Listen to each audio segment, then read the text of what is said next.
Engkau masih menjunta. Mari kita berdoa. Benar Tuhan, siapakah kami ini jadi biji matamu? Siapakah kami ini di hadapanmu? Allah Bapa yang baik, sebentar saya akan menyampaikan kebenaran firman-Mu. Berkati saya yang akan menyampaikan kebenaran firman-Mu Tuhan, dan berkati setiap orang yang mendengarkannya. Amin. Shalom untuk kita semua yang ada di sini. Hari ini kita mengucap syukur karena kita sudah berkumpul di rumah ini, dan kita bisa bertemu kembali dalam suasana penuh sukacita. Dalam kesempatan yang berbahagia ini, saya ingin menyapa kita dengan nats firman Tuhan yang terambil dari 1 Tawarik pasal 17 ayat 16 sampai 27 yang mengatakan, doa syukur Daud. Lalu masuklah Raja Daud ke dalam, kemudian duduklah ia di hadapan Tuhan sambil berkata, siapakah aku ini, ya Tuhan? Dan siapakah keluargaku, sehingga Engkau membawa aku sampai sedemikian ini, dan hal ini masih kurang di matamu, ya Allah. Sebab itu Engkau telah berfirman juga tentang keluarga hamba-Mu ini dalam masa yang akan masih jauh, dan telah memperlihatkan kepadaku serentetan manusia yang akan datang, ya Tuhan Allah. Apakah lagi yang dapat ditambahkan Daud kepadamu dalam hal Engkau memuliakan hamba-Mu ini? Bukankah Engkau yang mengenal hamba-Mu ini, ya Tuhan? Oleh karena hamba-Mu ini dan menurut hati-Mu, Engkau telah melakukan segala perkara yang besar ini dan memberitahukan dan segala perkara yang besar itu, ya Tuhan. Tidak ada yang sama seperti Engkau, dan tidak ada Allah selain Engkau menurut segala yang kami tangkap dengan telinga kami.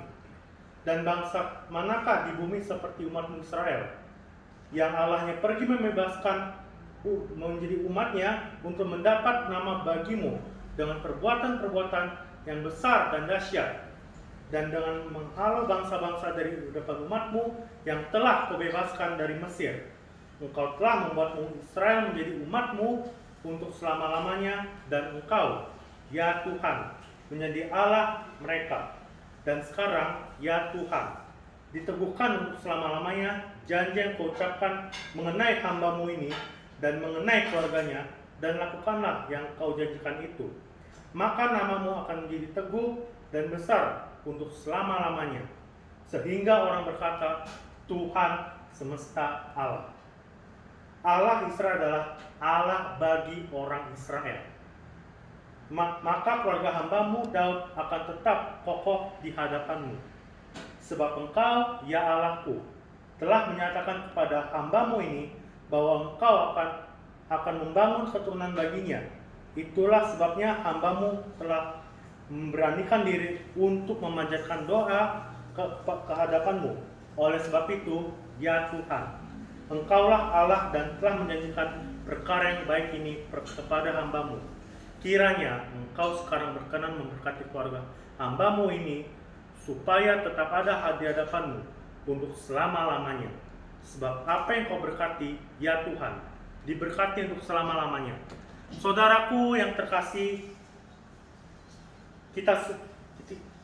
saya percaya bahwa setiap kita yang hadir di sini adalah orang-orang sibuk, di mana setiap hari selalu bekerja kejaran dan waktu juga seperti mengejar kita, dan berlalu begitu cepat tanpa kita sadari. Minggu begitu cepat berganti dengan minggu, bulan begitu cepat berganti dengan bulan.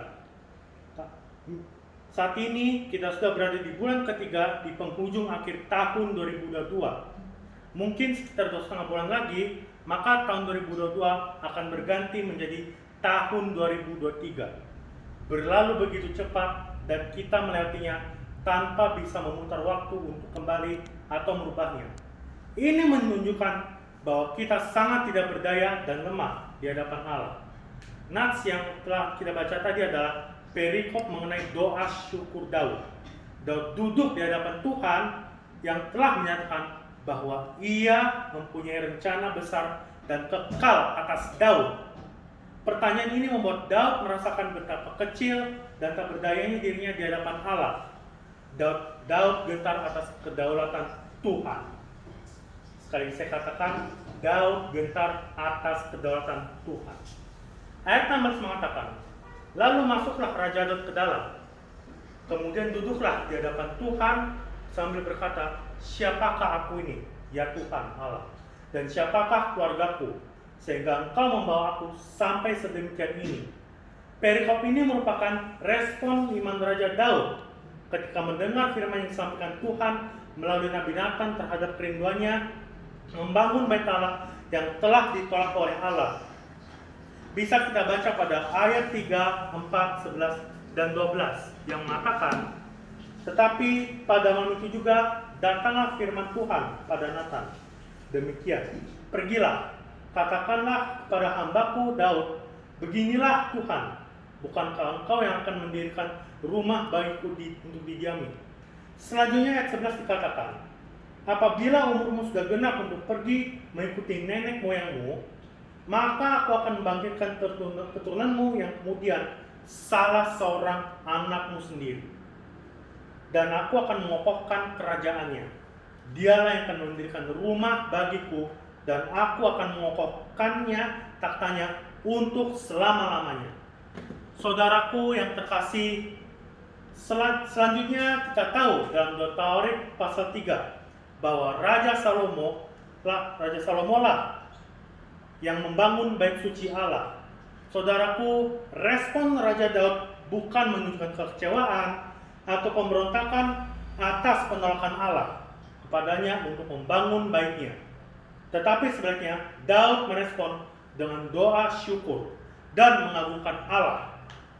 Di dalam ayat 20 mengatakan, ya Tuhan, tidak ada yang sama seperti Engkau, dan tidak ada Allah selain Engkau menurut segala yang kami tangkap dengan telinga kami.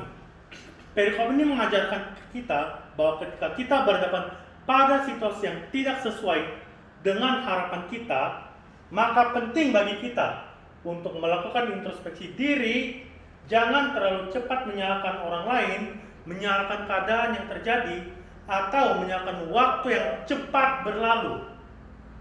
Akan lebih baik untuk berusaha mengetahui apa yang menjadi kekurangan kita atau bisa juga kesalahan kita, dan kemudian memperbaiki dengan campur tangan Tuhan. Pada masa pemerintahannya, Raja Daud melakukan sebuah dosa besar. Dia tidak hanya melakukan dosa zina dengan Batsheba, tapi juga merancang sekiranya yang jahat terhadap Uria, suami Batsheba. Dan inilah yang membuat Tuhan tidak berkenan kepada Raja Daud untuk membangun bait suci bagi Allah. Selanjutnya kita melihat pada nats berikutnya. Raja Daud memohon janji Tuhan diteguhkan bahwa keturunannya lah yang akan membangun bait suci. Raja Daud juga memohon agar Tuhan memberkatinya dan memberkati keluarganya. Hal ini kita bisa baca dalam ayat 27. Dikatakan, kiranya engkau sekarang berkenan memberkati keluarga hambamu ini, supaya tetap ada di hadapanmu untuk selama-lamanya. Sebab apa yang kau berkati, ya Tuhan, diberkati untuk selama-lamanya. Siapakah aku, siapakah kita? Di dalam ayat 16 dikatakan, Raja Daud menyadari bahwa dirinya bukan siapa-siapa tanpa Tuhan. Demikian juga dan kita yang hadir di sini. Segala apa yang boleh kita miliki, apa yang boleh kita jalani, bahkan hari demi hari adalah semua milik Tuhan. Menyadari akan hal ini, maka kita yang pertama akan selalu rendah hati di hadapan Tuhan dan mampu menghargai sesama. Ingat, kesombongan dan sikap tidak mau introspeksi diri hanya membuat kita kehilangan damai sejahtera. Yang kedua, akan membuat kita menghargai berkat-berkat Tuhan. Kalau hari-hari ini kita belum meraih seperti yang kita harapkan, mari kita tetap bersyukur karena Tuhan itu baik. Harta kekayaan, jabatan, atau karir, bahkan jodoh pun telah diatur Tuhan. Tetap percaya dan beriman kepadanya. Yang ketiga, akan selalu mengandalkan Tuhan dalam segala hal, serta selalu memohon bantuannya dalam menjalani hari-hari yang akan kita lalui. Sebagai penutup, saya mengutip satu doa yang disampaikan Musa kepada Tuhan yang menuliskan di dalam Mazmur pasal 90 ayat 12. Ajarlah kami menghitung hari-hari kami sedemikian, hingga kami beroleh hati yang bijaksana. Tuhan Yesus memberkati kita. Mari kita berdoa. Allah Bapa yang baik, hamba-Mu telah selesai menyampaikan kebenaran firman-Mu. Saya memohon Roh Kudus untuk terus menuntun setiap hati kami yang untuk lebih memahaminya lagi. Kami juga mendoakan seluruh keluarga yang ada di sini. Berkati kami Tuhan agar kami terus berkenan di hadapan-Mu dalam segala perilaku dan ucapan syukur kami. Berkati keluarga Amang Boru dan Namboru beserta seluruh keluarga yang ada di rumah ini dalam permohonan dan pergumulan mereka. Dengarkan dan kabulkanlah ya Tuhan. Terpujilah nama-Mu. Haleluya. Amin.